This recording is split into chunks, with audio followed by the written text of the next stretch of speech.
हरि ओम हरि ओम हरि ओम। 8 दिवसीय गीता ज्ञान यज्ञ में आपका स्वागत है, आपका अभिनंदन है।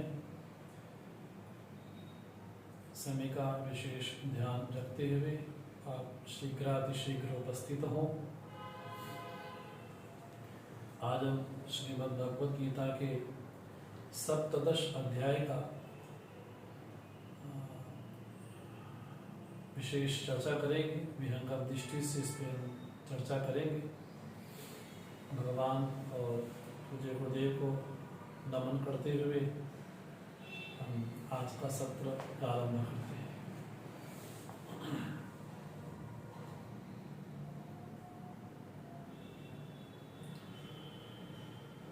ओम सहना भवतु सहनौ भुनक्तु सह वीर्यं कर्वावहै तेजस्विनावधीतमस्तु मा विद्विषावहै। ओम शांति शांति शांति।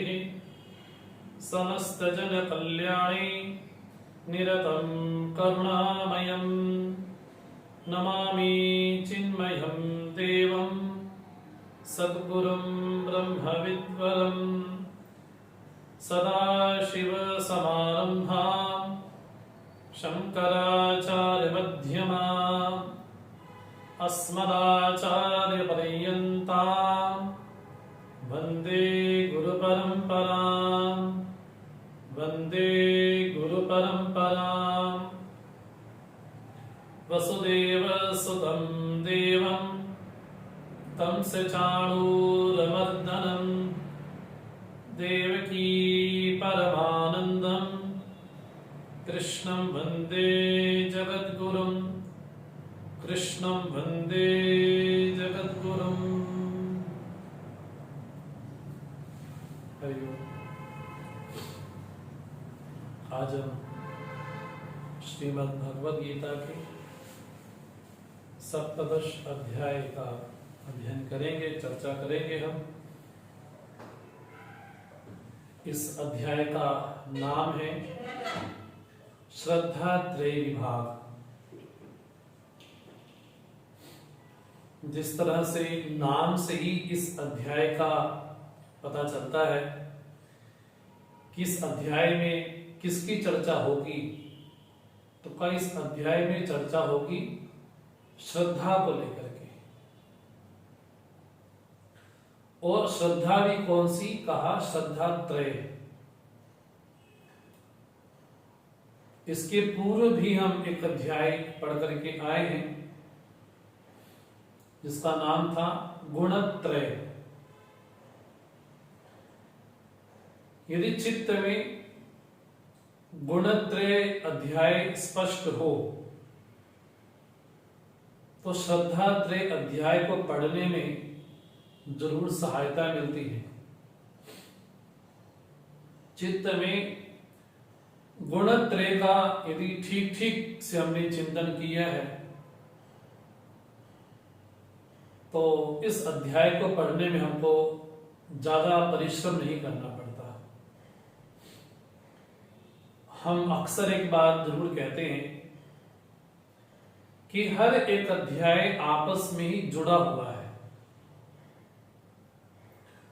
प्रत्येक अध्याय की दूसरे अध्याय के साथ एक संगति होती है, एक लिंक होता है ऐसा। और उस अध्याय के अंतर्गत भी जो श्लोकों की संख्या है वो श्लोकों की संख्या भी आपस में बटी हुई होती है। इसलिए भले 30 श्लोक हो या 20 श्लोक हो या 28 हो या 24 हो, जितने भी अध्याय के श्लोक होते हैं तो वो आपस में बटे जरूर होते हैं। तो जब यहां पर ये कहा गया किस अध्याय में जो चर्चा होगी वो श्रद्धा त्रय की, 3 प्रकार की श्रद्धा। इसके पूर्व अध्याय में हमने चर्चा की थी दैवी और आसुरी संपत्ति के बारे में, जहां दैवी संपत्ति के बारे में भगवान ने कहा दैवी संपत्ति विमोक्षाय निबंधाय आसुरी मता। हमने 26 प्रकार की जो दैवी संपत्ति है अभयम सत्व संशुद्धि इत्यादि श्लोक से, तो भगवान ने कहा जीवन में मुक्त कराने वाली जो संपत्ति है वो दैवी संपत्ति है, और व्यक्ति को बांधने वाली संपत्ति का नाम भगवान ने कहा आसुरी संपत्ति। तो इसलिए भगवान कहते हैं दैवी संपत्ति विमोक्षाय निबंधाय आसुरी मता। तो भगवान ने बड़े संक्षेप में दैवी संपत्ति का उल्लेख किया और बड़े विस्तार से भगवान ने आसुरी संपत्ति का उल्लेख भी किया। आसुरी संपत्ति वाले जो लोग होते हैं समाज में, उनकी जगत के प्रति क्या मान्यता है, तो भगवान ने कहा असत्यम अप्रतिष्ठम ते जगत आहु अनीश्वरम। जगत के बारे में उनकी यही समझ है कि यहां पर कोई सत्य नाम की वस्तु है नहीं, और कोई संचालक है नहीं, कोई शासक है नहीं, और इसकी कोई स्थिति भी नहीं। जब ऐसी उनकी दृष्टि होती है तो उनके कर्म भी फिर बड़े क्रूर होते हैं। दंभ अहंकार से संयुक्त होकर के वो यही वाक्य बोलते हैं कौन न्योस्ति सदृशो मेरा, मेरे समान और कौन है। ऐसा उनके मन में दृढ़ मान्यता होती है स्वयं के बारे में और जगत के बारे में। तो भगवान ने ये उल्लेख किया कि ऐसे जो लोग होते हैं आसुरी संपत्ति के होते हैं, और उन लोगों को मैं आसुरी योनि में बार बार ही फेंकता हूं। ये भगवान का ही वाक्य है। लेकिन भगवान कहते हैं जो शास्त्र विधि का पालन करते हैं तो उनको तो सुख मिलता है यहां पर भी, और परलोक में उनको सुख मिलता भी है। लेकिन जो शास्त्र विधि का त्याग करते हैं उनको न यहां सुख प्राप्त होता है न अन्यत्र कहीं सुख प्राप्त होता है।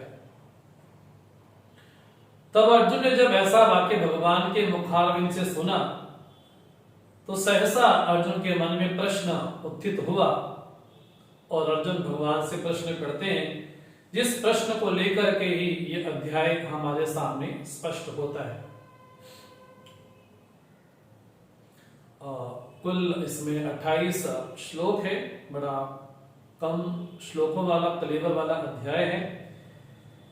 इसके बाद जो गीता का अंतिम अध्याय मोक्ष संन्यास योग आएगा, वो गीता का सर्वश्रेष्ठ अध्याय भी है, और ये भी कह सकते हैं कि सबसे अधिक श्लोक जो है संख्या जो है वो अंतिम अध्याय में ही आती है। तो अर्जुन भगवान से प्रश्न पूछते हैं ये शास्त्र विधि उत्सृज्य यजन्ते श्रद्धयान्विताः तेषां निष्ठा तो का कृष्ण सत्वम आहु रजस्तमः। प्रभु ये बात ठीक है कि शास्त्र विधि का पालन करेंगे तो ऐसा होगा, लेकिन समाज में कई ऐसे लोग भी सुनने में आते हैं जो शास्त्र विधि का तो त्याग करते हैं। इनमें दो चीजें बड़ी विशेष बात हैं। एक तो शास्त्र विधि का पता ना होना, पता होने के बाद भी वैसा आचरण करना, तो उसके लिए अर्जुन प्रश्न ही पूछते।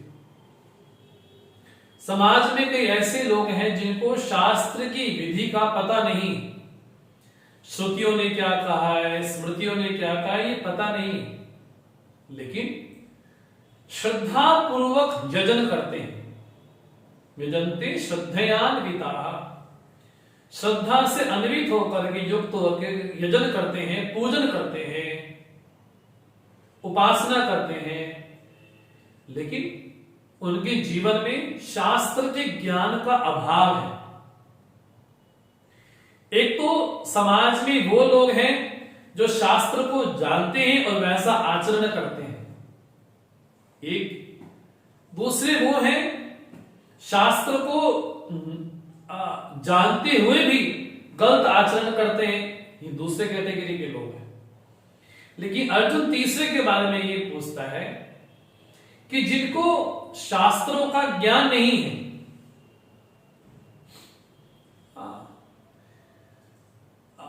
वेदों में, श्रुतियों में, स्मृतियों में, पुराणों में, धर्म ग्रंथों में, धर्म शास्त्रों में ये करना चाहिए, ये नहीं करना चाहिए, जिनको इस बारे में ज्ञान नहीं है, मतलब उनको हम अज्ञानी कह सकते हैं, अज्ञानी हैं।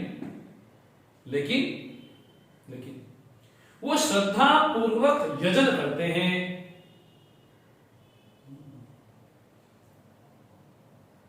अब हमारे परिवार में कोई अभ्यागत आया, कोई अतिथि आया, तो उसका कैसे स्वागत करना है, तो महाराष्ट्र में अलग उसका स्वागत होगा, कोई साउथ में रहता उसका अलग स्वागत कोई करेंगे।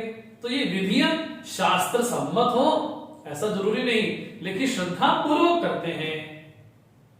अब कई आदिवासी ऐसे हैं जिनको शास्त्र के बारे में नहीं पता, लेकिन फिर भी वो श्रद्धा पूर्वक उनका कोई प्रतीक वहां पर रहता है, कोई पत्थर हो या कोई पेड़ हो या कोई ऐसे वस्तु हो, उस पे वो महीने के महीने वहां पर जाते भी हैं, प्रणाम भी करते हैं, वहां पर तिलक भी लगाते हैं, वहां पर पूजा भी करते हैं, प्रार्थना भी करते हैं, और विशेष बात ये उनकी प्रार्थना सुनी भी जाती है।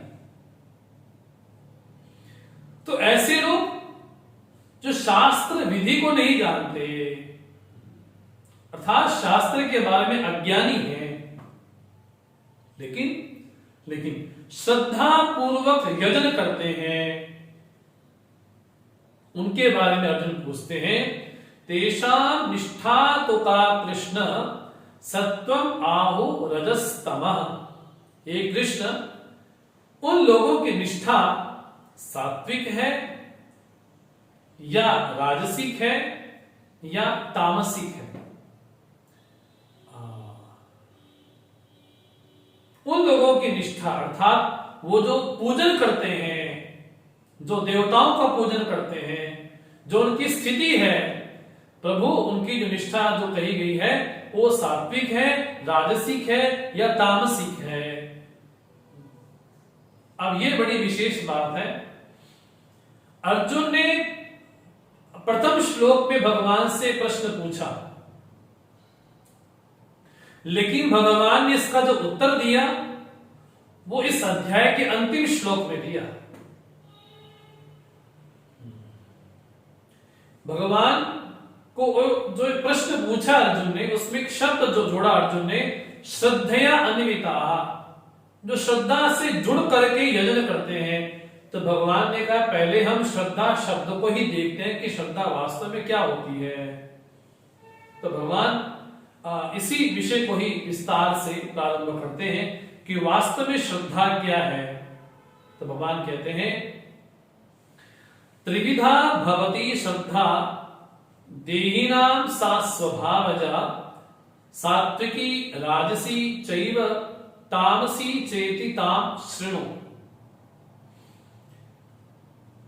त्रिविधा भवती श्रद्धा, श्रद्धा तीन प्रकार की हम मोटे मोटे स्तर पे कह सकते हैं। हम वो देहधारियों में अर्थात देहिना, देहधारियों में जो श्रद्धा होती है वो कैसी होती है?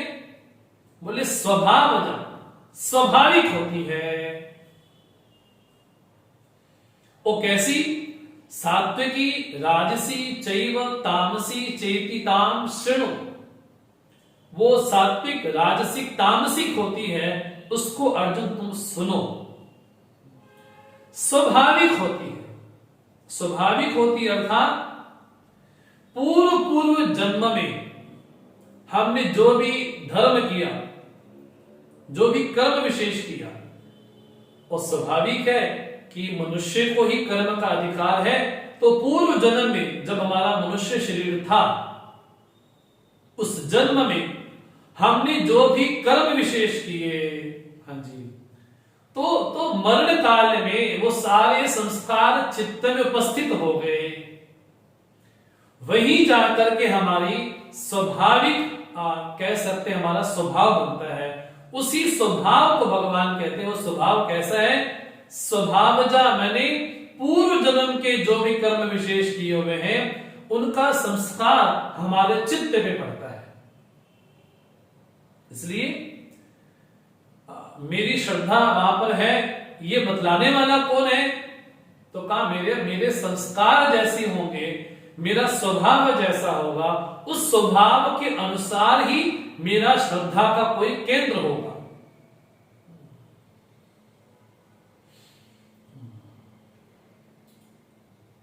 हमारे मन के जो धरातल होते हैं वो कई तरह के धरातल हमारे मन के होते हैं। एक हमारे व्यवहार का धरातल वो होता है जिसको मैं तो जानता हूं लेकिन दूसरा नहीं जानता। एक हमारे व्यवहार का धरातल वो होता है कि दूसरा मेरे बारे में जानता लेकिन मैं नहीं जानता। तीसरे हमारे व्यवहार का धरातल होता है कि मैं भी अपने व्यवहार को जानता हूं और दूसरा व्यक्ति भी जानता है। लेकिन चौथा जो हमारा धरातल व्यवहार का होता है उसको ना दूसरा व्यक्ति जानता है ना मैं जानता हूं। तो कई संस्कार हमारे अवचेतन मन पे पड़ जाते हैं, तो वही हमारे चित्त में संस्कार रूप से प्रबल हो जाते हैं। जैसे हम सुबह जाएं तो कई लोगों से मिलते हैं और दोपहर हो गई, शाम हो गई, रात हो गई, बहुत लोगों से मिले, गाड़ी पे गए भी सही, आए भी, गए भी, सामान भी लिया, शॉपिंग भी की, सब कुछ किया, लेकिन कई चीजों के संस्कार हमारे चित्त पे पड़ जाते हैं।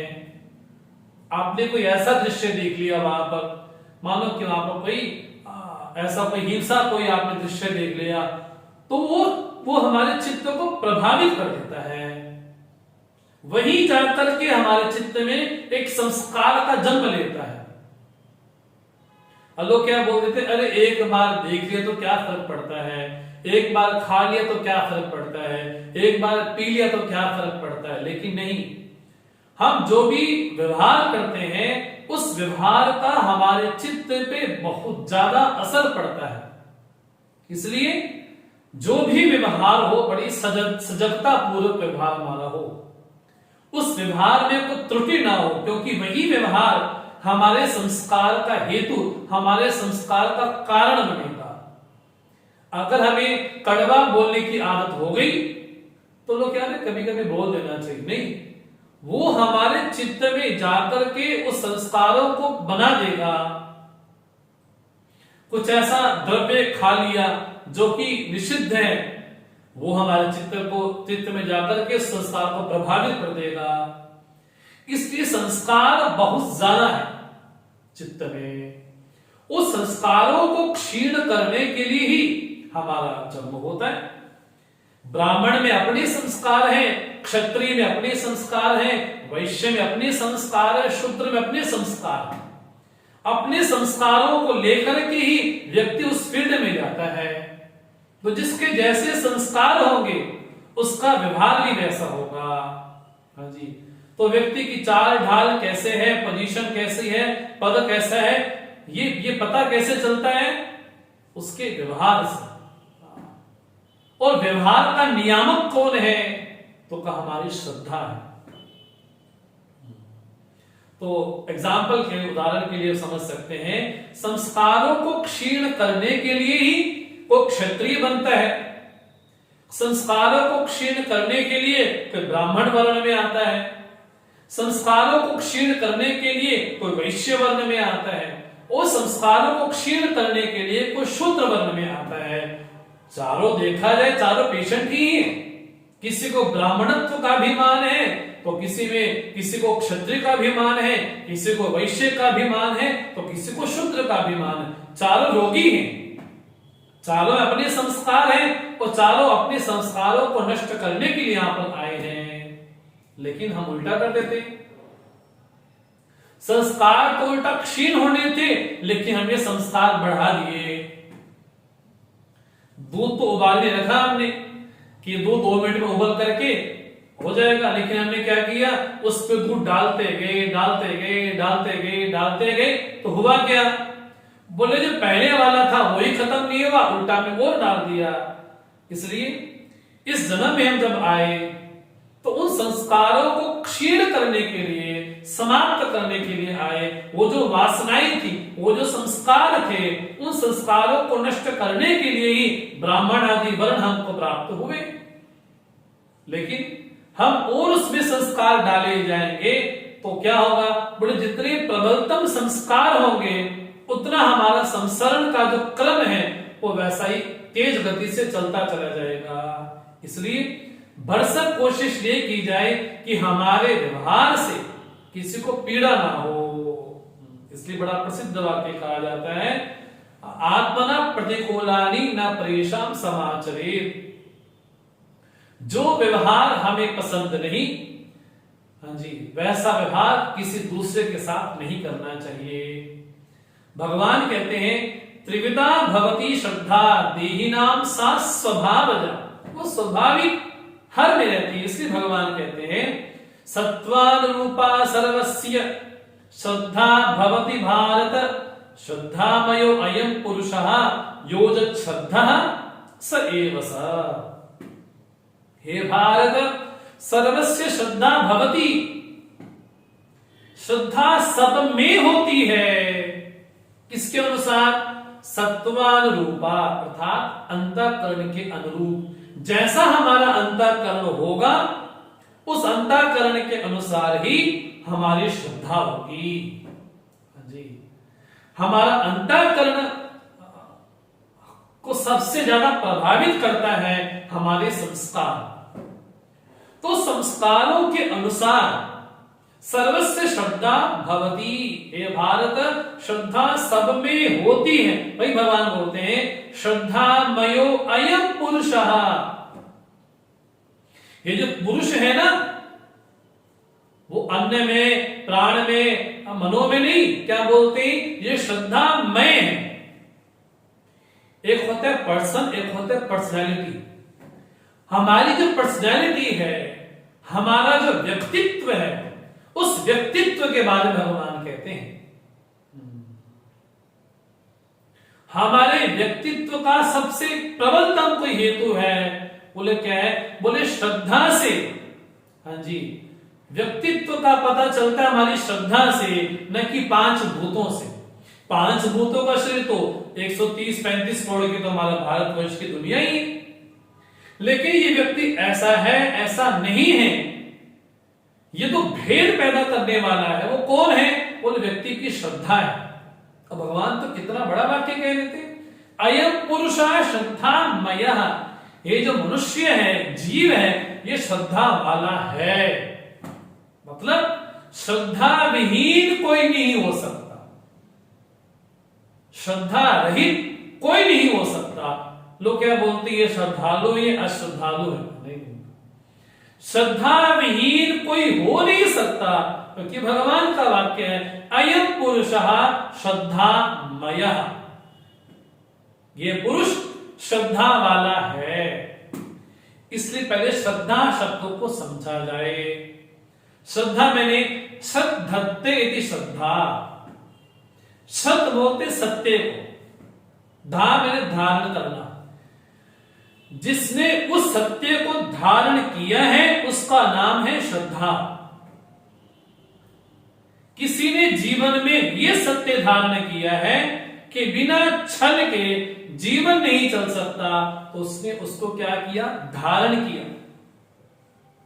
किसी ने जीवन में यह सत्य पे निश्चय किया है कि बिना बेईमानी के जीवन नहीं चल सकता। हाँ जी, उस सत्य को स्वीकार किए। सत्य मैंने सत्य, मैंने धारण करना, उस सत्य को धारण किया कि बिना बेईमानी के जीवन नहीं चल सकता है, तो उसका व्यवहार कैसा होगा।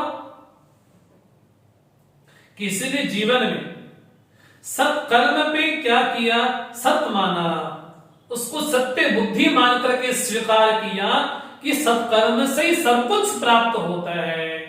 अगर आज कोई इंद्र है, ब्रह्मा है, हाँ जी, वो किसी भी पद पे बैठा है तो अपने कर्मों के कारण है। तो ऐसा व्यक्ति कौन होगा? बोले कर्मनिष्ठ होगा। उसको ये पता है कि जीवन में जो भी कुछ प्राप्त होता है वो कर्म के आधार पर ही प्राप्त होता है। इसलिए व्यक्ति जानबूझ करके अपने कर्म को बिगाड़ता नहीं। जो परिस्थितिवादी होते हैं, जो देश काल वस्तु व्यक्ति को ठीक ठाक करने में लगे रहते हैं, जो परिस्थितिवादी होंगे वो कर्म को बिगाड़ करके परिस्थिति को ठीक करते हैं। लेकिन जो कर्मवादी होंगे वो परिस्थिति को बिगाड़ेंगे नहीं। हाँ जी, वो बोले नहीं, कर्म से यदि ये प्राप्त होता है तो हमको कर्म को बिगाड़ना नहीं चाहिए, कर्म को उल्टा सुधारना चाहिए। किसी की श्रद्धा बन गई अपने गुरु पे, हाँ जी, तो उसने सत्य बुद्धि मान करके स्वीकार किया, वो श्रद्धा है। किसी की श्रद्धा बन गई शास्त्र पे, तो उसको लगता है नहीं कि शास्त्र में जो कहा गया है वो सही कहा गया है, उसने शास्त्र को सत्य बुद्धि से स्वीकार किया। तो श्रद्धा को हम ये कह सकते हैं, जिसको भी सत्य बुद्धि से स्वीकार किया गया हो वो श्रद्धा है। जिसको भी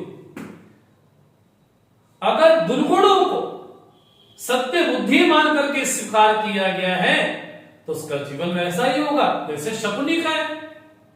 शकुनी को यही लगता है कि जो भी कुछ प्राप्त होता है बिना छल कपट के नहीं हो सकता। वो भगवान कृष्ण को समझता था, बोले ये भी जादूगर ही है, हाँ मैं भी जादूगर हूं, ये थोड़ा बड़ा जादूगर है, ये भगवान नहीं मानता था। जिसको भी सत्य बुद्धि स्वीकार करके माना वो श्रद्धा है। किसी को लगता है कि गंगा स्नान से हमको पुण्य प्राप्त होगा, उसने सत्य माना तो उसकी श्रद्धा वैसी है। इसलिए भगवान क्या कहते हैं, अयम पुरुषा श्रद्धामयः, जहां जिसकी सत्य बुद्धि होती है वो व्यक्ति वैसा ही होता है। हाँ जी, और कोई छोटा जेब कतरा होगा, उसके जीवन का आइडियल कौन होगा? बोले मुझे गली गली का डॉन बनना है। उसकी श्रद्धा कहां है? बोले डॉन में।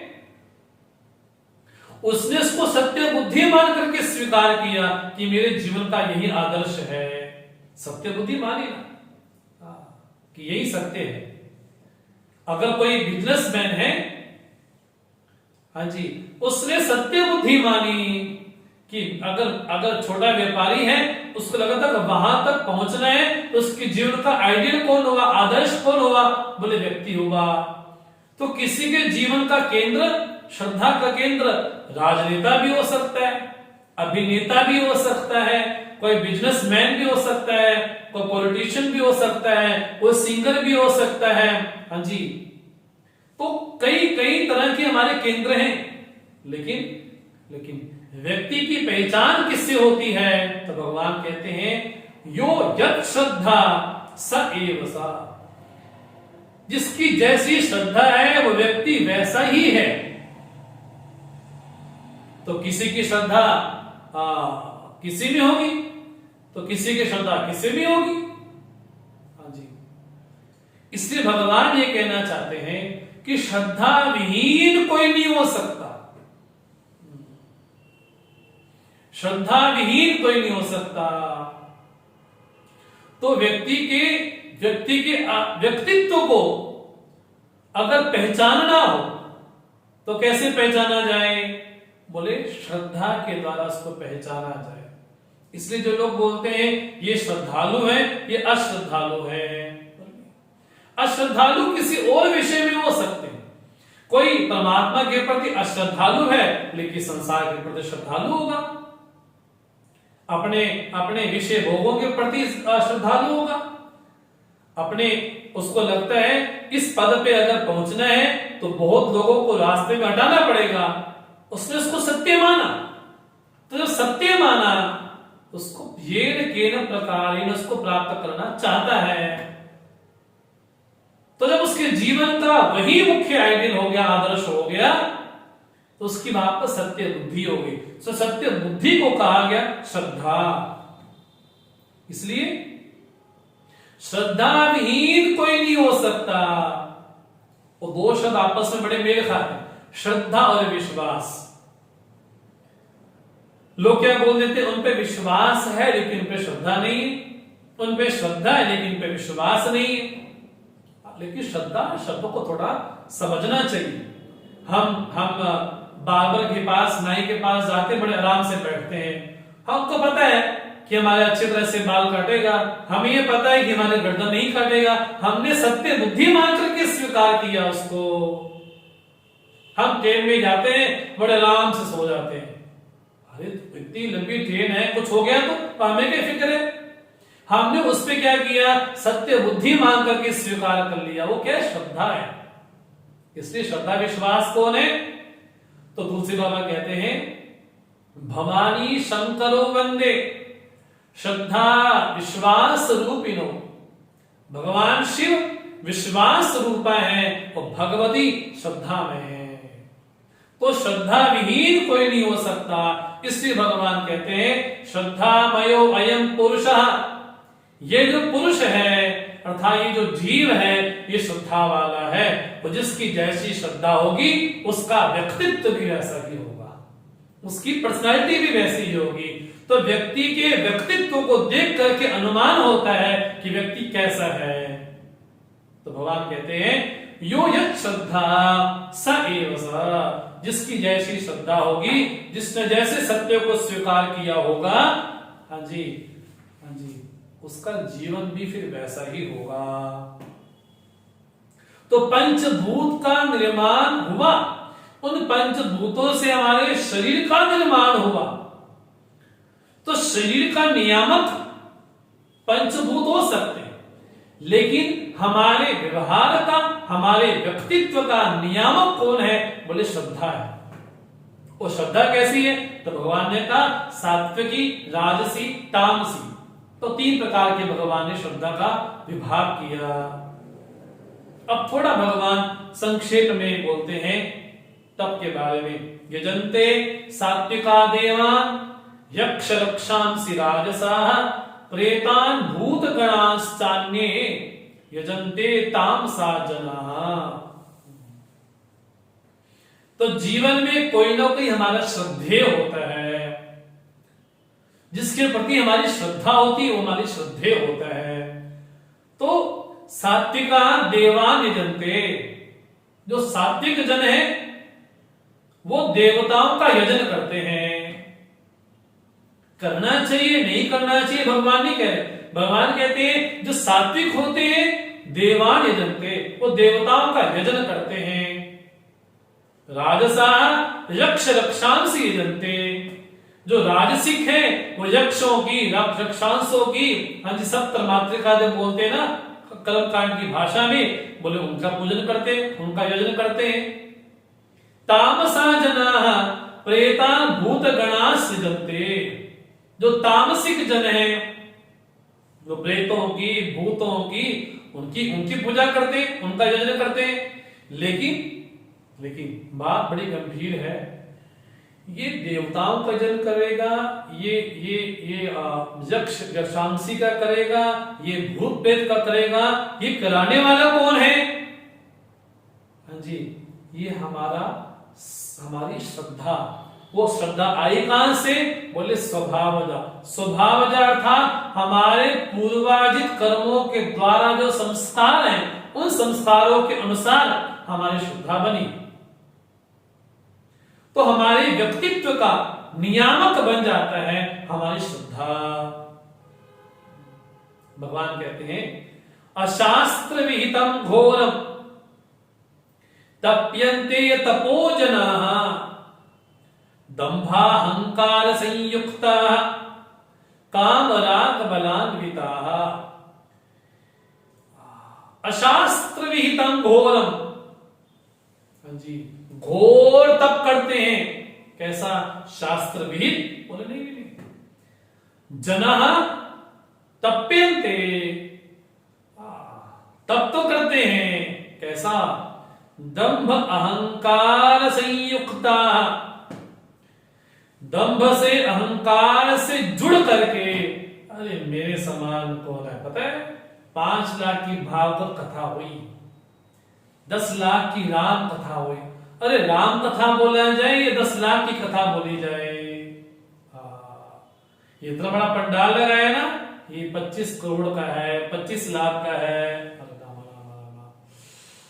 तो लोगों को फिर जब दान दिया जाता है ना, कैसा, भले 2 लोगों को एक 10 किलो के आटे की थैली देनी है तो 10 लोग इकट्ठे हैं फोटो खिंचवाने के लिए, दान तो हुआ, कैसा, हाँ जी, ओके, दिखाने के लिए। लेकिन तब कैसा है, दंभ अहंकार संयुक्ता। सुबह सुबह 3 बजे उठ गए, अभी उठ गए तो अच्छी बात है, लेकिन सुबह 3 बजे उठ करके पूरे घर को परेशान कर दिया। वो कैसा, बोले मैं तो तप कर रहा हूं, राम राम राम राम राम राम राम, पूरे घर को हल्ला मचा दिया। कैसा तप है, दंभ अहंकार संयुक्ता, जहां पर प्रदर्शन हो, जहां दिखावा हो, जहां लोगों को बतलाया जाए, हाँ जी, कि मैं ये कर रहा हूं। वो कैसा है, काम राग बलान्विता, वहां पर कैसा है, बोले काम से राग से अन्वित है। वो कोई सात्विक काम नहीं है, काम राग से अन्वित जो करते हैं, ऐसा जो तप है भगवान बोलते हैं अशास्त्र विहितम। और कैसा, कर्षयंता शरीरस्थम भूतग्रामम अचेतसः मां चैवांत शरीरस्थम ताविद्यासुर निश्चया। हे अर्जुन, उनको तुम असुर जानो, असुर समझो। किनको, बोले जो अचेतस है, अचेतस मैंने जो अविवेकी है, जो मूढ़ है, वो क्या करते हैं, कर्षयंता शरीरस्थम, शरीर को सुखा लेते हैं। हाँ जी, कुंभ मेले में क्या लगता है, बोले वो कांटे पे सो रहे हैं, वो खड़े हैं, उनके पैर सूज गए। लेकिन अगर वहां दिखावे की भावना हो, उसके लिए भगवान कहते हैं, भगवान कहते हैं बड़ा कठिन कठिन तप करते हैं, बड़ा भयानक भयानक तप करते हैं। हाँ जी, भस्मासुर ने कितना भयानक तप किया, लेकिन तप के द्वारा चाहा क्या, कैसा तप था, दंभांकार संयुक्ता। हिरण्यकश्यप ने भी तप किया, लेकिन तप के द्वारा चाहा क्या, हिरण्याक्ष ने भी तप किया, लेकिन तप के द्वारा चाहा क्या, रावण ने भी तप किया, लेकिन तप के द्वारा क्या चाहा। तप करना एक बात है, लेकिन तप के द्वारा क्या चाहते हैं वो अलग बात है। भगवान क्या बोलते हैं, इतना भयानक भयानक तप करते हैं, भगवान कहते हैं मैं तो सभी के हृदय में बैठा हूं, ये तो मुझे ही पीड़ित किए जा रहे हैं, ये तो मुझे ही कष्ट दिए जा रहे हैं, ये तो असुर हैं। मान चैवांत शरीरस्थम तान विद्धि आसुर निश्चयान, उनको असुर समझो जो शरीर को सुखा डालते हैं। अचेतसा, देखा दिखाई तप कर लिया, देखा दिखाई वैसा कर लिया, बोले वैसा नहीं, शास्त्र सम्मत तप हो, शास्त्र सम्मत हो, तो भयानक भयानक अपने शरीर को कष्ट दिया जाए, और भगवान बोलते हैं ये कष्ट तो ठीक नहीं है। इसका मतलब ये नहीं है कि तप का निषेध भगवान करते हैं, ये कदापि चित्त में ना है। तप का निषेध नहीं है, तप तो जरूरी है, और मानस तो स्पष्ट बोलती है तप आधार सब सृष्टि भवानी। तप के आधार पर सब व्यक्ति जो भी कुछ दिखाई पड़ रहा है तप के कारण दिखाई पड़ रहा है।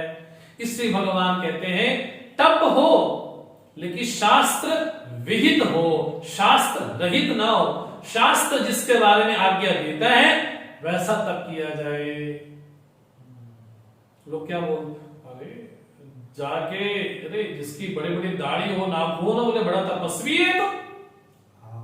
लेकिन जो गीता पढ़े, अरे ये काहे के तपस्वी है। तपस्वी कौन, जो खड़ा रहे। तपस्वी कौन, जो हाथ खड़ा रहे, ऐसा करे। अरे गीता पढ़ना को तप थोड़ी ना है। भगवान बोलते इसी तप को समझना है। अध्यात्म मार्ग में, साधना के मार्ग में आने वाली समस्त कठिनाइयों को तप बुद्धि से स्वीकार करना, यह तप है।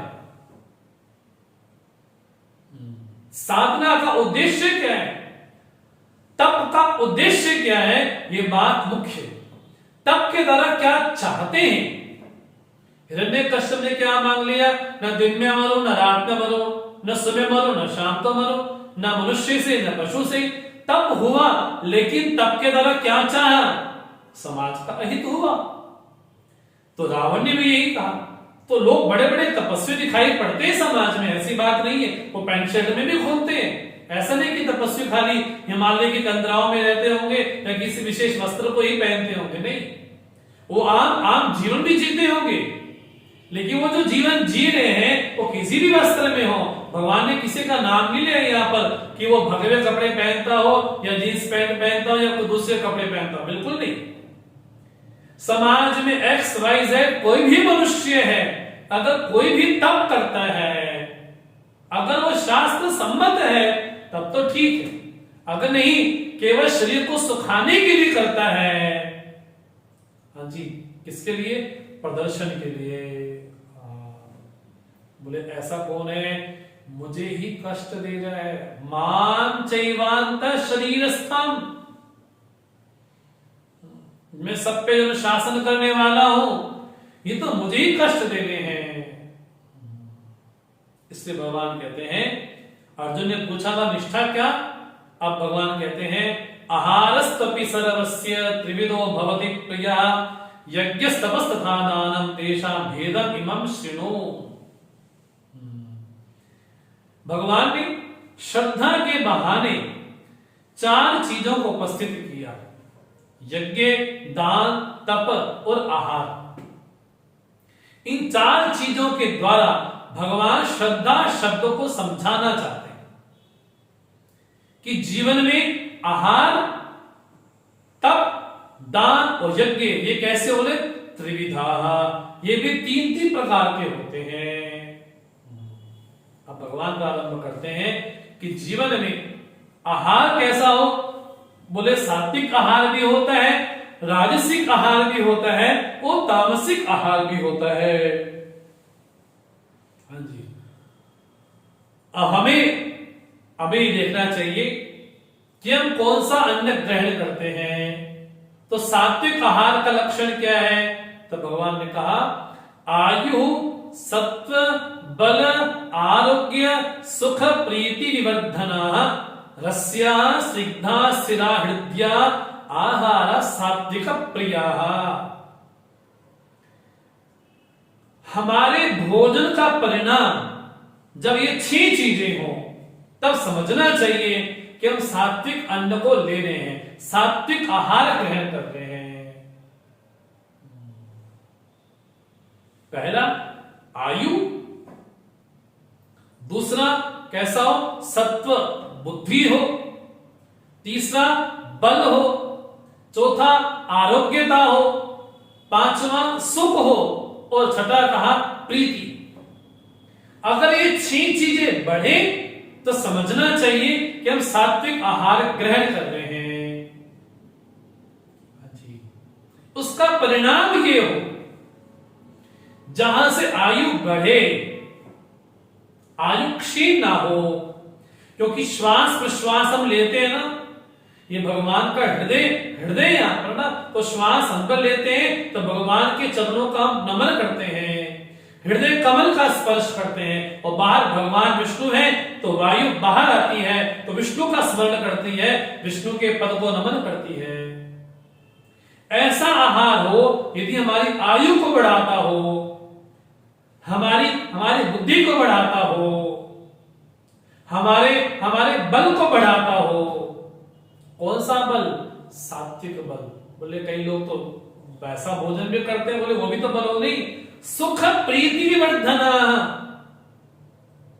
अगर किसी जानवर को काटा जाए ना तो ये इंद्रिय स्वीकार नहीं कर पाती, अभी तो ये इंद्रिय स्वीकार करती है बस।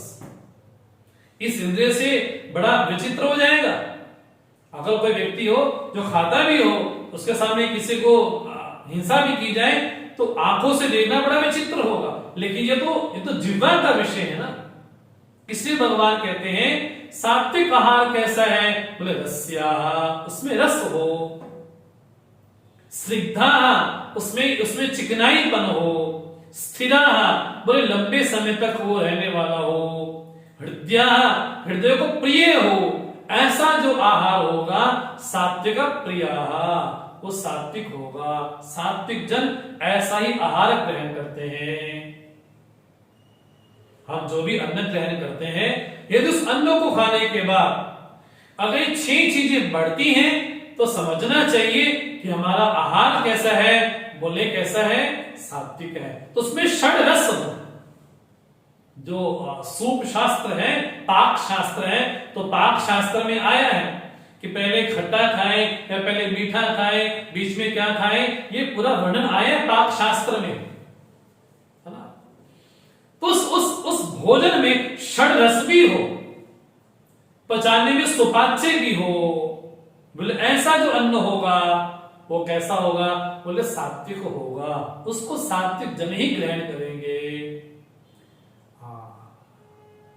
राजसिक कट्टम लवणातुष्ण तुष्ण तीक्ष्ण वृक्ष विदाहिना आहार राजसश्रेष्ठा दुख शोका आमय प्रदाह।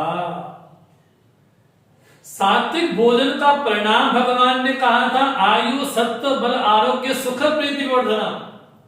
राजसिक भोजन करता है उसका परिणाम क्या हुआ? दुख शोक आमय प्रदाह। उसका परिणाम क्या होगा? दुखदाई, बड़ा कैसा शोक और आमय, अब रोग वाला होगा, ज्यादा कड़वा, अति मीठा, अति तीखा। हाँ जी, लोग क्या करते हैं, बिल्कुल भयंकर मिर्च होनी चाहिए उसमें, बड़ी भयंकर मिर्च होनी चाहिए, बड़ा भयंकर मसाला होना चाहिए, मतलब यहां से भी निकले और यहां से भी निकले। कितना भयानक होता होगा। बोले कई हमारे प्रदेश कई राज्य ऐसे हैं जो जिनको अति कड़वा, अति मीठा, अति तीखा बड़ा बड़ा पसंद है उनको। तो बोले ज्यादा अति ना हो। तो ये वाक्य में कहा जाता है अति सर्वत्र वर्जये, अति हर जगह मना किया गया है। बोले राजसिक अन्न का परिणाम है दुख शोक आमय प्रदाह। अब तामसिक यातयामं गतरसं पूति परुषितं च यत् उच्छिष्टमपि चामिध्यं भोजनं तामस प्रियम। हाँ जी, आधा पका हुआ, अरे जल्दी देखो मेरे पास टाइम नहीं है, तो क्या करते हैं 2 मिनट में मैगी खाओ। अरे मैगी तो खा ली, लेकिन है क्या वो? पका तो है नहीं, उसमें रस ही नहीं है। हाँ जी, बड़ा बासी है। कभी आप जाओ ना कहीं यात्रा में, तो रास्ते में आप कहीं रुको होटल में, तो मुझसे क्या बनाया, वो सारी चीजों का नाम इकट्ठा गिना देता है। तो उसने बनाया क्या? बोले नहीं, 3 दिन से 5 दिन से 6 दिन से फ्रिज में पड़ा था, पका नहीं था, ताजा नहीं था। क्या हुआ? बोले कैसा था? बासी था, दुर्गंध वाला था, लेकिन उसमें बड़ा तड़का लगा दिया तो बड़ा अच्छा लगा। अरे जो झूठा खाते हैं, किसी का झूठा भोजन नहीं करना चाहिए। अन्न परिचक्षित, ये तैत्तिरीय का ही वाक्य है, उपनिषद का ही वाक्य है। बोले किसी का अन्न झूठा ना खाओ, ना झूठा किसी को दो। लेकिन जो तामसिक होते हैं वो झूठा ही खाना, ये जितने जंक फूड होते हैं ना, ये सारे के सारे तामसिक कैटेगरी में ही आते हैं। बोले ऐसा जो भोजन होगा वो कैसा होगा? बोले जो जंक फूड हो, फास्ट फूड हो, बोले कैसा हो गया? बोले उससे होगा क्या? बोले उससे रस ही नहीं आएगा, हमारा बल ही नहीं बढ़ेगा, हमारी रक्षा ही नहीं होगी, विटामिन की कमी होगी। बोले ऐसा ऐसा जो अन्न ग्रहण करे वो तामसिक लोगों को बड़ा प्रिय होगा। हमें प्रिय हो सो न हो, लेकिन जो तामसिक होंगे वो बोलते हैं हमको तो यही भोजन पसंद है, सड़ा हुआ, गला हुआ, बासी हो, आधा पका हो। बोले उनको ऐसा ही पसंद आएगा। ठंडा पड़ गया लेकिन फिर भी खा रहे। अन्न कैसा हो इसलिए बड़ी प्रसिद्ध वाक्य कहा जाता है, आहार शुद्धो सत्व शुद्धि। जैसे हमारा आहार शुद्ध होगा, हमारा अंतःकरण भी शुद्ध ही होगा। यदि हमारा आहार अशुद्ध है तो हमारा जो अंतःकरण है वो भी अशुद्ध होगा। इसलिए एक वाक्य जो समाज में कहा जाता है, हालांकि उपनिषद का ही वाक्य वहां से आया है, जैसा खाए अन्न वैसा बने मन। ये उपनिषद का ही, छांदोग्य का ही वाक्य संसार में लोग चर्चा करते हैं ऐसा।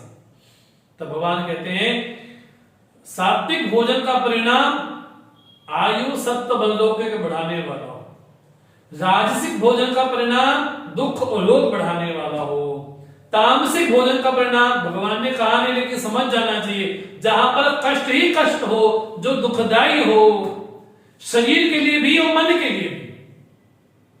क्योंकि हमारा संघात है ना, स्थूल सूक्ष्म का संघात है, दोनों एक एक साथ चलते हैं। स्थूल का प्रभाव सूक्ष्म पे पड़ता है और सूक्ष्म का प्रभाव स्थूल पे पड़ता है। यदि हमारा अन्न आहार तामसिक होगा, उसका प्रभाव हमारे शरीर पे भी पड़ेगा, और शरीर वैसा होगा तो वैसा प्रभाव हमारे मन पे भी होगा। अगर मन प्रसन्न है तो बाहर प्रसन्नता लगती है, अगर मन प्रसन्न नहीं है तो लोग क्या बोलते हैं, चेहरे पे कितने 12 बजे हैं क्या? मतलब यदि सूक्ष्म शरीर प्रसन्न नहीं है, अर्थात अंतःकरण प्रसन्न नहीं है, अंतःकरण प्रसन्न किससे होगा? आहार शुद्धौ सत्व शुद्धि, आहार की शुद्धि से ही, हाँ जी, अंतःकरण की शुद्धि होती है। इसलिए भगवान कहते हैं सबसे ज्यादा इंपॉर्टेंट क्या है? आहार की शुद्धि हो, आहार शुद्धि सत्व शुद्धि, आहार शुद्धौ सत्व शुद्धि, सत्व शुद्धि ध्रुवा स्मृति। हाँ जी, इसकी स्मृतियां कैसी तरोताजा होती है। अब भगवान ने तो वर्णन किया इन लोगों का, अब भगवान वर्णन करते हैं यज्ञ का। जब भगवान ने प्रतिज्ञा की है, भगवान आहार के बारे में, तप के बारे में और यज्ञ के बारे में और दान के बारे में भगवान चर्चा करेंगे। अब सात्विक जो लोग हैं वो भी यज्ञ करते हैं। जैसे अफलाकांक्ष भी यज्ञ विधिदृष्टो युज्यते यष्टव्यमिति मनः समाधाय स सात्विकाः। सबसे पहली बात वो क्या बोलते हैं सात्विक जन? यष्टव्यम एव, मुझे यजन करना ही चाहिए, ये मेरा कर्तव्य है, पहली बात। दूसरा अफलाकांक्षी, बोले फल नहीं चाहते हैं। हाँ जी, वो क्या बोलते हैं? शास्त्र सम्मत हो, शास्त्र विधि से किया गया हो, शास्त्र विधि के द्वारा किया गया हो।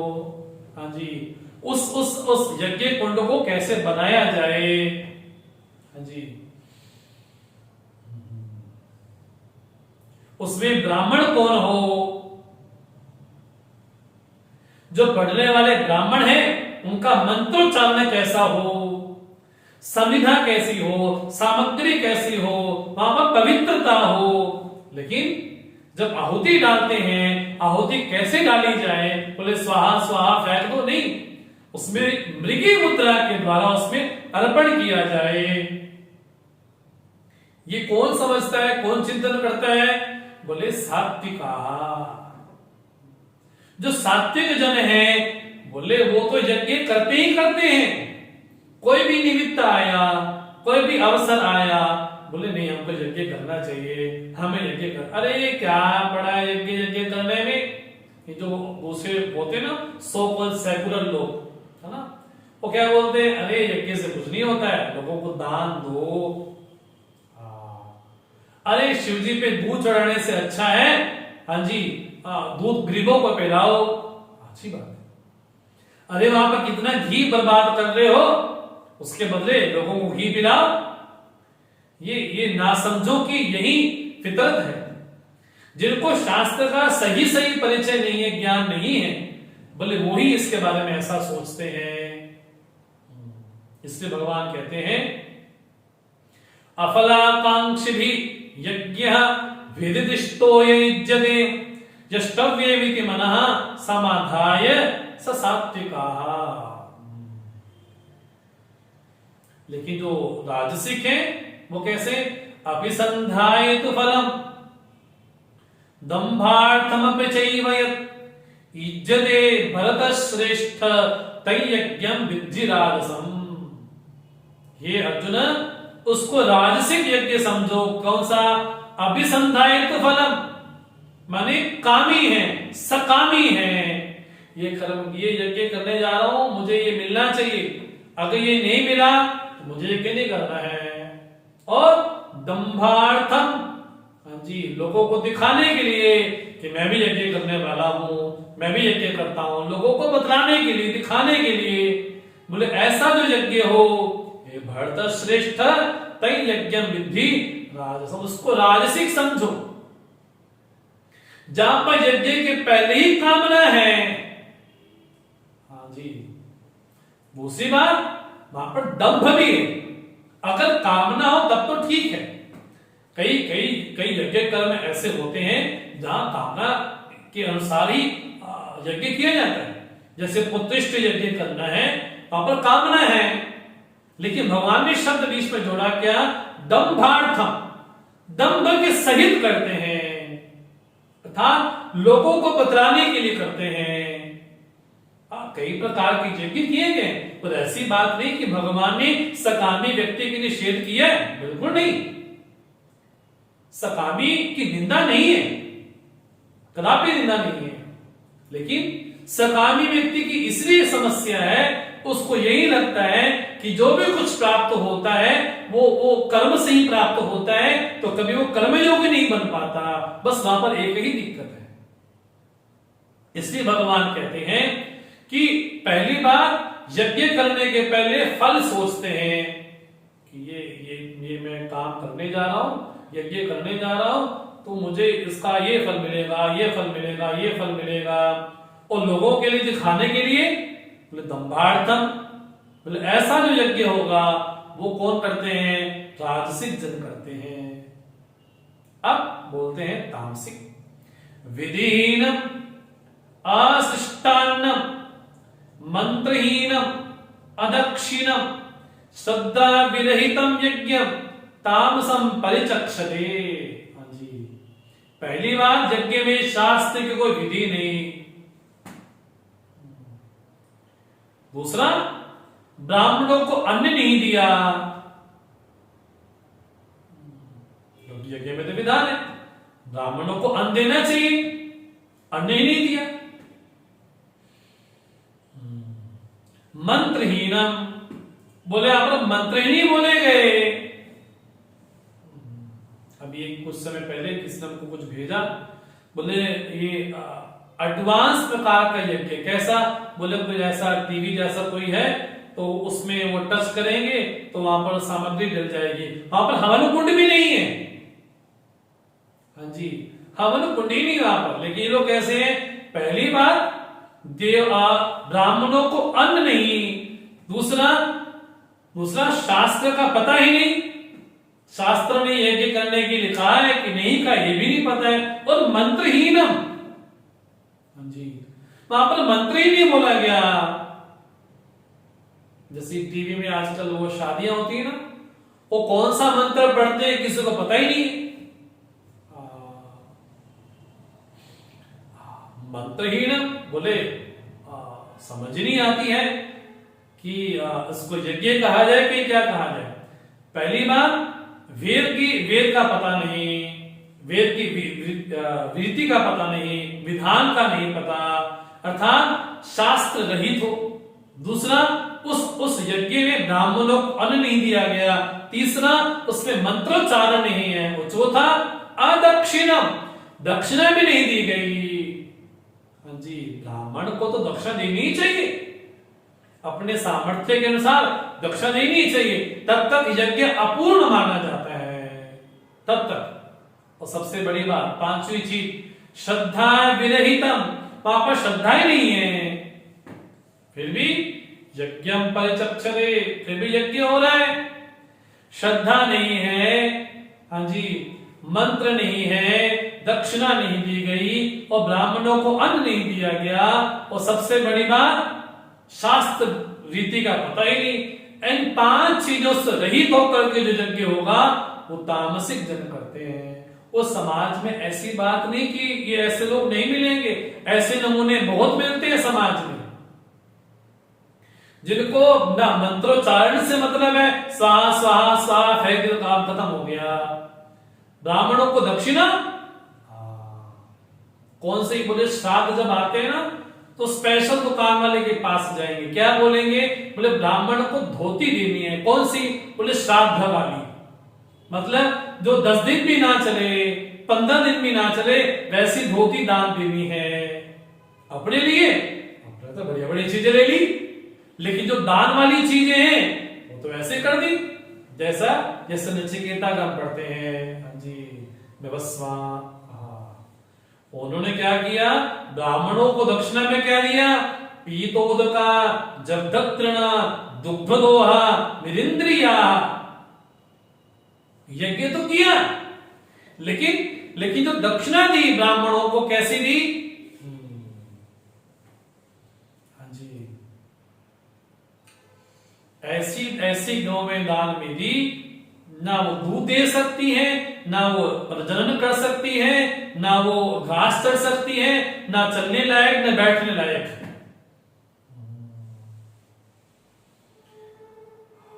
बोले यज्ञ होना एक बात, लेकिन श्रद्धा नहीं।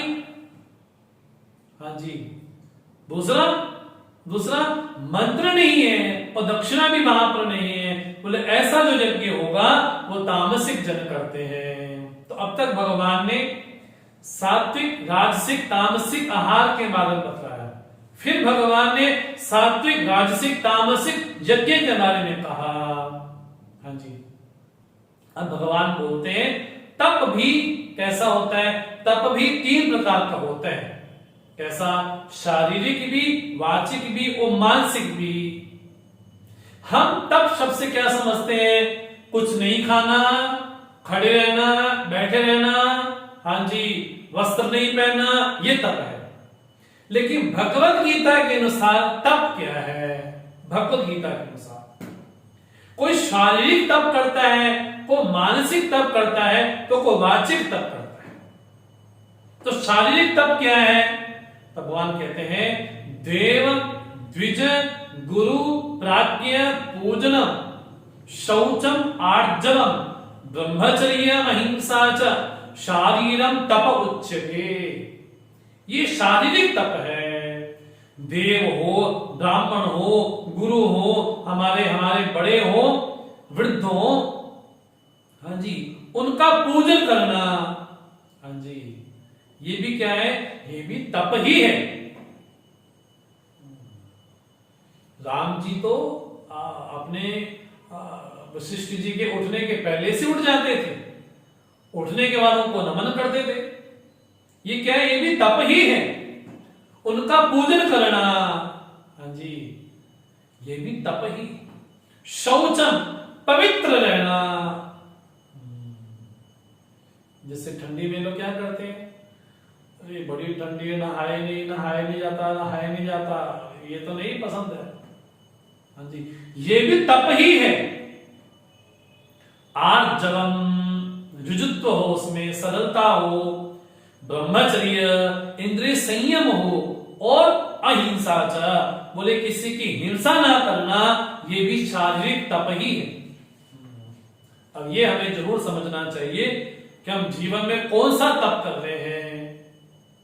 अब भगवान बोलते हैं वाणी का तप कौन सा है, तो बोलते हैं अनुद्वेगकरम वाक्यम सत्यम प्रयहितम चयत स्वाध्याय अभ्यसनम चैव वाङ्मयं तप उच्यते।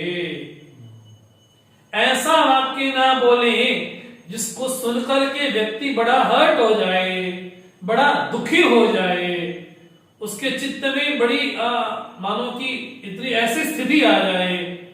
बोले मुख से कैसा वचन बोले, वशीकरण एक मंत्र है, तजदे वचन कठोर। बोले व्यक्ति हमेशा पत्नी कड़वा ही बोलता है मुख से, इनके मुख से तो अच्छा सुनने का मिलता ही नहीं है। इसका मतलब व्यक्ति अपना वाणी का तप नहीं कर रहा। तो वाणी का तप क्या है, पहली बात, किसी को ऐसा वाक्य ना बोले जिसको सुन करके उसको कष्ट हो। इससे हमने बोला ना, आत्मना प्रतिकूलानि न परेशान समाचरेत। जो व्यवहार हमें पसंद ना हो, जो अपशब्द हमें पसंद ना हो, वो दूसरों को ना दे, तब भी आप तप ही कर लें। तप करने के लिए किसी हिमालय की कंदरा में नहीं जाना, जहां बैठे वहीं तप कर सकते हैं। किसी को कठोर वचन नहीं बोलना, अनुद्वेग करम वाक्यम। वाणी कैसे हो? सत्य हो, उसमें झूठापन ना हो, सत्य वाणी हो। इसलिए वाक्य क्या बोलते हैं? सत्यम ब्रूयात् प्रियम ब्रूयात्। लेकिन सत्य तब हो जो समष्टि के कल्याण के लिए हो। कई कई ऐसा वर्णन भी आता है महाभारत में कि किसी की जान बचाने के लिए, हाँ जी, झूठ बोलना पड़े, वो भी सत्य के समान है। ये विवेक होना चाहिए व्यक्ति के पास। अगर गाय की हिंसा हो रही है, अगर वो कह रहे कि गाय इस तरफ गई है, तो आप सत्य बोलना भी सत्य ही। इसलिए वाक्य कैसा हो? बोले सत्य हो, उसमें कोई झूठ कपट छल चापलूसी ना छिपी हो, और प्रिय हितम, उसमें प्रियता भी, सुनने बड़ा प्रिय भी लगे। सुनकर के व्यक्ति को बड़ा महसूस होगी, नहीं अच्छा वाक्य बोला। स्वाध्याय अभ्यसनं चैव। वहां पर कैसा हो? बोले स्वाध्याय भी हो।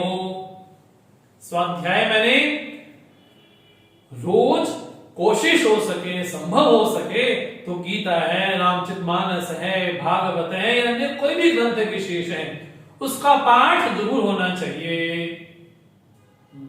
तो ये भी क्या है? ये भी स्वाध्याय है। और पतंजलि ने इसको जाप ही कह दिया। पतंजलि बोलते हैं स्वाध्याय इष्ट देवता संप्रयोगा। अगर किसी को लगता है कि मुझे इष्ट के दर्शन होने चाहिए, तो उस मंत्र का जाप करे। ये पतंजलि कहते हैं योग सूत्र में, स्वाध्याय। तो स्वाध्याय भी हो, लेकिन अभ्यास भी हो, उसको बार बार अभ्यास भी किया जाए। ऐसा ना हो कि एक बार पढ़ के रख दिया आपने, ना बिल्कुल नहीं। उसमें स्वाध्याय भी हो और साथ में अभ्यास भी हो, विधि भी हो। लोग क्या बोलते हैं, गीता पढ़ी है? बोले हाँ पढ़ी है। कब? बोले वो 2-3 महीने पहले पढ़ी थी। नहीं, वो नहीं, उसका स्वाध्याय भी हो और अभ्यास भी हो साथ में। स्वाध्याय अभ्यसनं चैव वाङ्मयं तप उच्यते। अर्जुन, ये वाणी का तप है। हाँ जी, मानसिक तप क्या है? मन प्रसादा सौम्यत्वम मौनम आत्मविनिग्रह भाव संशुद्धि इति एतत् तपो मानसम उच्यते। नहीं तो शारीरिक तप, मैं तप ही करूंगा, अन्न नहीं खाना, ये भी तप हो सकता है। लेकिन हम जीवन में क्या शारीरिक तप करते हैं, या वाणी का तप करते हैं, या मानसिक तप करते हैं? तो मानसिक तप कैसा है? बोले मन की प्रसन्नता हो, व्यक्ति का चेहरा कैसा बड़ा प्रसन्न हो, मना प्रसादा। ये हमारे मन का ही तप है। वहां पर शांति लगे, स्वच्छता लगे हमको, वहां पर सौम्यत्व, कैसी? बोले सौम्यता हो, मन सोमनस्ता वहां पर हो। उसकी मुखाकृति को देख करके लगे कि व्यक्ति बड़ा प्रसन्न है। मौनम, मौन मैंने वाक संयम। मौन मतलब काष्ठ मौन नहीं, मौन मतलब जितनी आवश्यकता उतना बोलना, ये भी मौन है। जितनी आवश्यकता हो, दिन भर बोलना, बड़ बोलना, ये कोई अच्छे व्यक्ति का लक्षण नहीं है। और जो जितना ज्यादा बोलता होगा, वो बिना झूठ के मिलावट के ज्यादा नहीं बोल सकता है।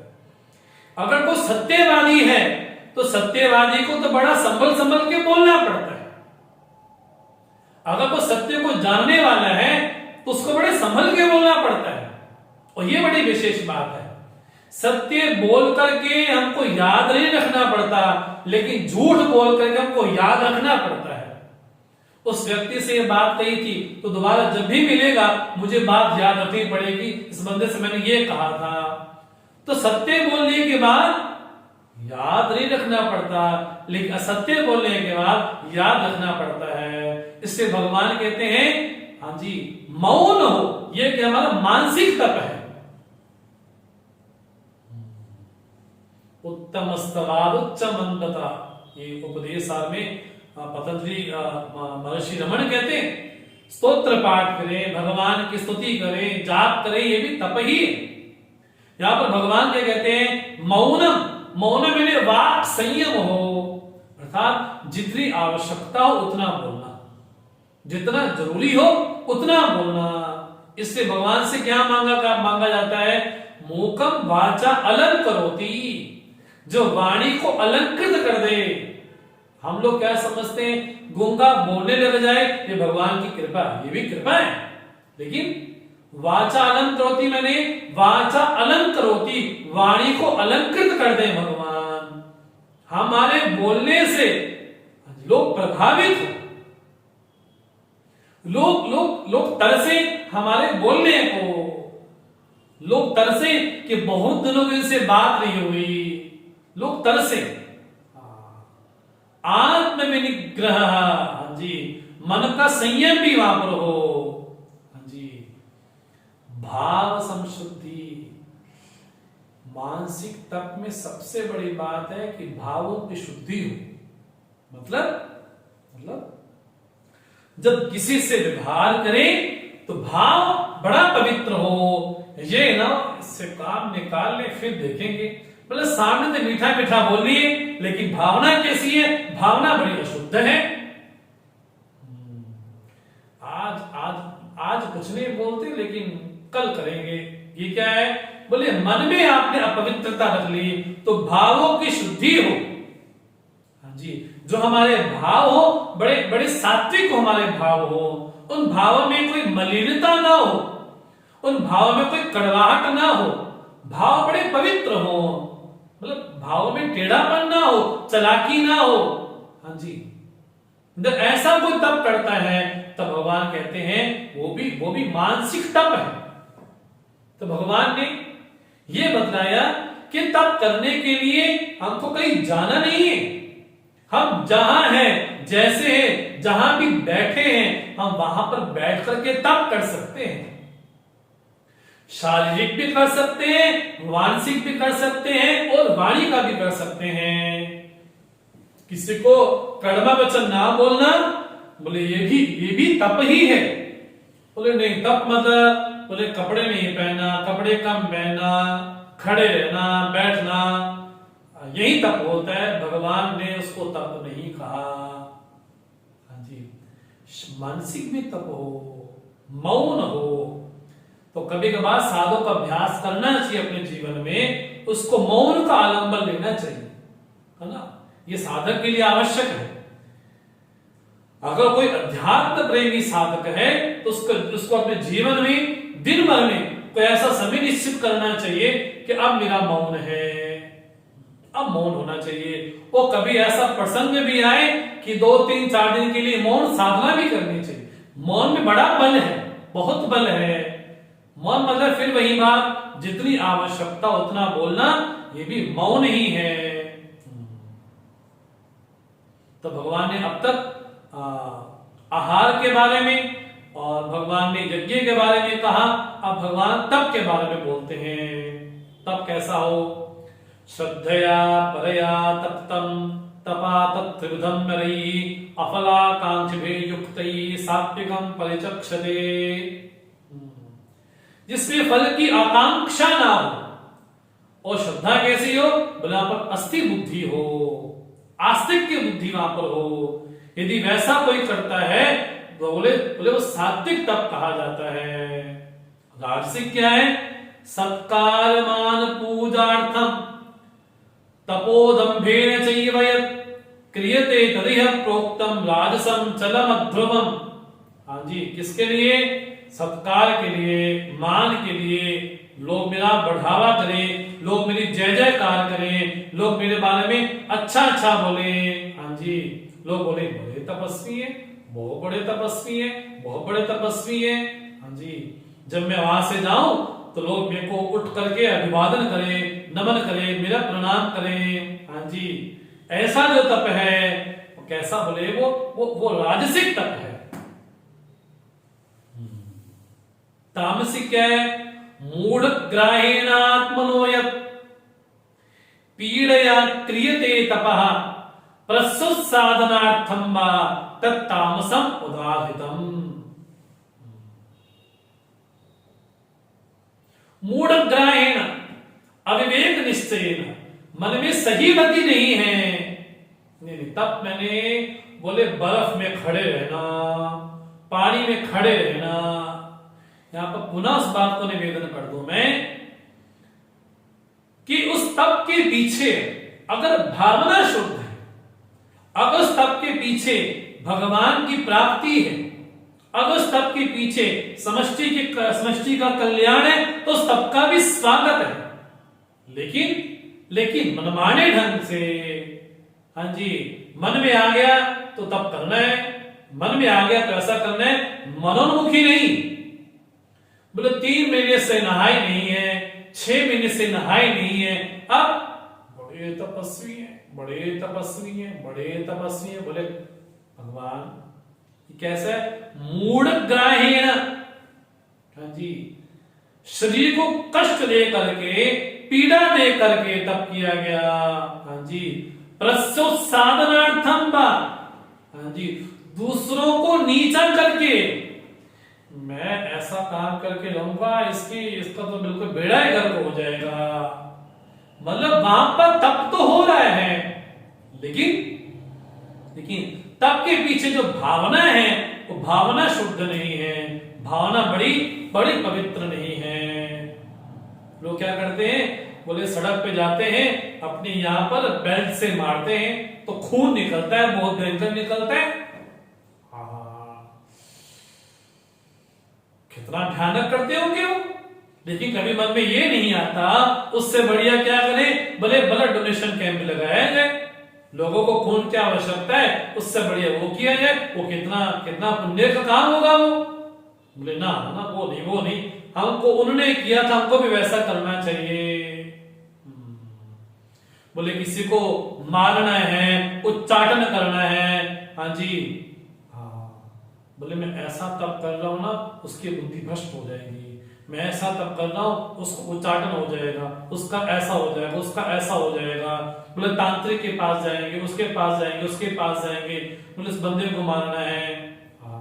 ऐसा जो तप हुआ, कौन सा हुआ? बोले तामसिक हुआ। तो भगवान ने अब तक 3 तप के बारे में, फिर आहार के बारे में और यज्ञ के बारे में भगवान ने कहा। अब भगवान बोलते दान के बारे में। दान भी कैसा है? विविध है। यतु प्रत्युपकारार्थम फलम उद्देश्य वा पुनः। ये दातव्यमिति यद्दानम दीयते नुपकारिणे देशे काले च पात्रे च तद्दानम सात्विकम स्मृतम। मुझे देना ही है, पहली बात भावना ये हो, मुझे देना ही है, देना ही उचित है।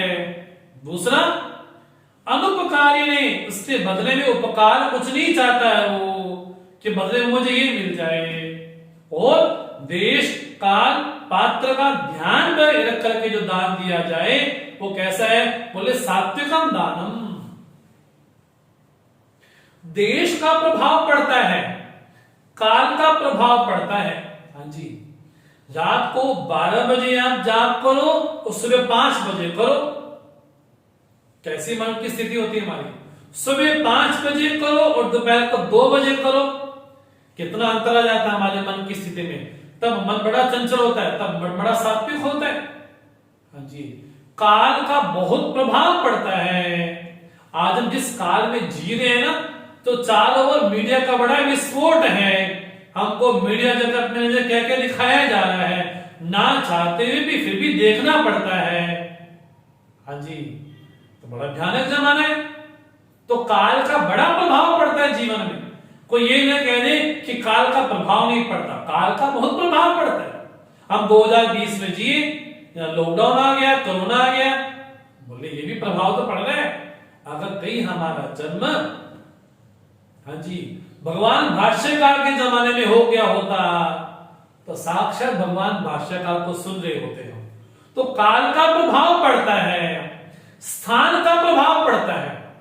हाँ जी, आप हरिद्वार में हर की पेड़ी में नहाओ तो अपने घर में नहाओ, वहां क्या लगता है आज पवित्र हो गए, और घर में नहाओ, ठीक है रोज नहा लिया। लेकिन दान कैसा हो, सात्विक कैसा हो, देश को, काल को, पात्र को ध्यान में रख करके जो दान दिया जाए, हाँ जी, वो सात्विक दान है। उसके बदले में कुछ नहीं चाहता, दान के बदले में नहीं, ये मेरा कर्तव्य, मुझे देना ही चाहिए। लेकिन राजसिक दान क्या है? यत्तु प्रत्युपकारार्थम फलम उद्देश्य वा पुनः दीयते च परिकृष्टम तद्दानम राजसम स्मृतम। बदले में कुछ चाहते हैं, हाँ जी, भगवान 11 रुपए चढ़ाए हैं आपको, बदले में कम से कम 11,000 तो मिलने चाहिए, बदले में कुछ चाहते, मतलब सामने फल रख करके, फल सामने हो। दियते च परिकृष्टम, दे तो दिया, 100 रुपए दान दे दी, गलती से दान, मुझे 50 देने थे, गलती से सोच चले गए, और उसका बड़ा पछतावा हो रहा है, बड़ा पश्चाताप हो रहा है। बोले ऐसा जो दान है कैसा? दियते च परिकृष्टम, हाँ जी, बड़े जेब से, बड़े अनबने मन से, भाव से, अरे ले जाओ, आए हो तो ले ही जाओ, रोज रोज मांगने आते हो तो ले ही जाओ। बोले ऐसा जो दान है, हाँ जी, वो कैसा? राजसिक दान है। बोले सबसे बढ़िया दान तो क्या है? बोले गीता दान करो, सबसे बड़ा दान है। हाँ जी, कल गीता जयंती आ रही है ना, हाँ, तो गीता ले, चिन्मय मिशन की पुस्तक ले और लोगों को वैसे पुस्तक भेंट करे, तब तो कहें कि वो सात्विक दान होगा। तामसिक दान क्या है? आदेश काले यद्दानम अपात्रेभ्यश्च दीयते, हाँ जी, असकित्वज्ञातम तत्तामसम उदारितम। जिस दान में न देश का ख्याल है, न काल का, न पात्र का, हाँ जी, और अवज्ञा पूर्वक दिया गया है, बड़ी अपवित्र अवस्था में दिया गया है, ऐसा जो दान है वो तो तामसिक दान है। मतलब ऐसे लोगों को दान दी जिनको जरूरत ही नहीं थी, जिनको आवश्यकता ही नहीं थी, तो लोग क्या किया? बोले सिनेमा घर से 50 टिकटें ले ली, लोगों में बांट दी, बोले जाके फिल्म देख करके आओ। बोले ये भी दान हुआ? ये भी दान थोड़ी ना। तो भगवान ने अब तक सात्विक आदि आहार, भगवान ने तप के बारे में भी कहा, भगवान ने दान के बारे में भी कहा, भगवान ने यज्ञ के बारे में भी कहा। अब भगवान बोलते हैं जो भी कर्म करते हैं उसमें कोई ना कोई त्रुटि रह जाती है, तो कोई त्रुटि होगी उसके लिए क्षमा याचना की जाती है ना। तो कोई भी हम कर्म विशेष कर लें, उस कर्म में कोई ना कोई त्रुटि जरूर होगी, कोई ना कोई हमसे गलती जरूर हुई होगी। तो जब भी यज्ञ कर्म समाप्त तो क्या बोलते हैं? हाँ जी, कैसा कर्म हो? बोले उसमें मंत्र ही ना हो। तो भगवान से क्या बोलते हैं? आवाहनम न जानामि विसर्जनम, हाँ जी, पूजा च न जानामि, मंत्रहीनम क्रियाहीनम भक्तिहीनम सुरेश्वर। तो कोई भी कर्म करते हैं, उस कर्म करने के बाद कोई ना कोई हमसे त्रुटि जरूर होती है, उसके लिए क्या करें? नाम स्मरण करें। तो भगवान बोलते नाम का स्मरण हो। कोई भी यज्ञ कर्म हो रहा हो, अगर आप त्रुटि हो जाती है, हाँ जी, तब भगवान बोलते नाम की महिमा। कैसा नाम? ओम तत्सत इति निर्देशा ब्रह्मणा त्रिविधा स्मृता ब्राह्मणा तेन वेदाश्च यज्ञाश्च विहिता पुराः। बोले तो ये तो साक्षात ब्रह्मा से निकला, ब्राह्मण है, वेद है, यज्ञ है। बोले ओम तत्सत, कोई भी कर्म कर दे तो क्या बोलते? ओम तत्सत, ओम तत्सत, ओम तत्सत। तो ये भगवान का नाम है, इसको लेने से क्या होगा, उसमें जो अपूर्णीय क्षति हुई है वो पूर्ण हो जाती है। ओम बोल करके जो क्रियाएं की जाती हैं, हाँ जी, वो कौन करते हैं, जो ब्रह्मवादी लोग हैं वो निरंतर ऐसी क्रिया करते हैं। और जो तत् परमात्मा है उसको उद्देश्य मान करके करते हैं, यज्ञ क्रिया करते हैं, दान क्रिया करते हैं, लेकिन चाहते मोक्ष है, लेकिन तत् का स्मरण करके और सबका जो हमारे मन में सद्वृत्तियां हैं, जो हमारे साधु भाव हैं, वो सत बोल करके कोई भी कर्म विशेष करते हैं तो सत शब्द का उच्चारण करते हैं। इससे भगवान बोलते हैं यज्ञे तपसी दाने च स्थिति सदित्योच्यते कर्म चियोदर्थीयम सदित्येवा विधीयते। कोई भी यज्ञ कर्म इत्यादि हो, दान हो, तप हो, सत शब्द बोल करके ही वहां पर उच्चारण करने से परमात्मा को ही समर्पित है। अब जो अर्जुन ने प्रश्न पूछा था तेषा निष्ठा तो कहा कृष्ण, अब भगवान बोलते हैं अश्रद्धया हुतम दत्तम तपस्तप्तम कृतम चयत असदित्युच्यते पार्थ न च तत्प्रेत्य नो इह। अश्रद्धा पूर्वक किया गया दान, यज्ञ, तप इत्यादि कैसा है, असत की श्रेणी में जाता है पार्थ। उसको न यहाँ सुख मिलता है न ही परलोक में सुख मिलता है। ऐसा जो यज्ञ किया जाता है जहां पर श्रद्धा नहीं है, तो भगवान इस बात को स्वीकार करते हैं कि शास्त्र का ज्ञान न होना एक बात है, लेकिन अश्रद्धालु होना वो एक बात है। तो श्रद्धा पूर्वक करते हैं, तप करते हैं, यज्ञ इत्यादि करते हैं, उसका फल हमेशा सुख ही प्राप्त होता है। इस तरह ये यहाँ पर आकर के अध्याय समापन होता है। तो श्रद्धा त्रय भगवान ने बड़े सुंदर शब्दों में श्रद्धा को भगवान ने समझाया है। तो समय का ध्यान रखते हुए हम इसको यही विराम दें।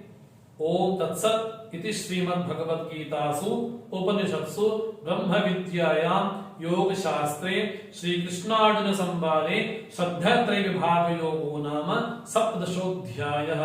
सर्वधर्मान् परित्यज्य मामेकं शरणं व्रज अहं त्वा सर्वपापेभ्यः मोक्षयिष्यामि मा शुचः। हरि ओम। कल गीता जयंती है, तो कल शाम को आश्रम में भी उत्सव होगा, शाम को 5 से 6:30। तो जो अमृतसर से हमको सुन रहे हैं तो उनसे निवेदन करना चाहेंगे कि शाम को आश्रम में 5 से 6:30 बजे तक गीता जयंती और तपोवन महाराज जी की जयंती का उत्सव होगा, आप उपस्थित हो। और कल हम शाम को 5:30 बजे ना करके कल हम सुबह 10 बजे से लेकर के 11 बजे तक हम गीता का जो 18वां अध्याय अंतिम अध्याय उस पर हम जरूर चर्चा करेंगे। तो कल हम शाम को 5:30 ना मिल करके सुबह 10 बजे हम मिलेंगे। तब तक के लिए हम आपसे आज्ञा चाहते हैं। ओम पूर्णमदः पूर्णमिदं पूर्णात् पूर्णमुदच्यते पूर्णस्य पूर्णमादाय पूर्णमेवावशिष्यते। ओम शांति शांति शांति। हरि ओम। श्री गुरुभ्यो नमः। हरि ओम।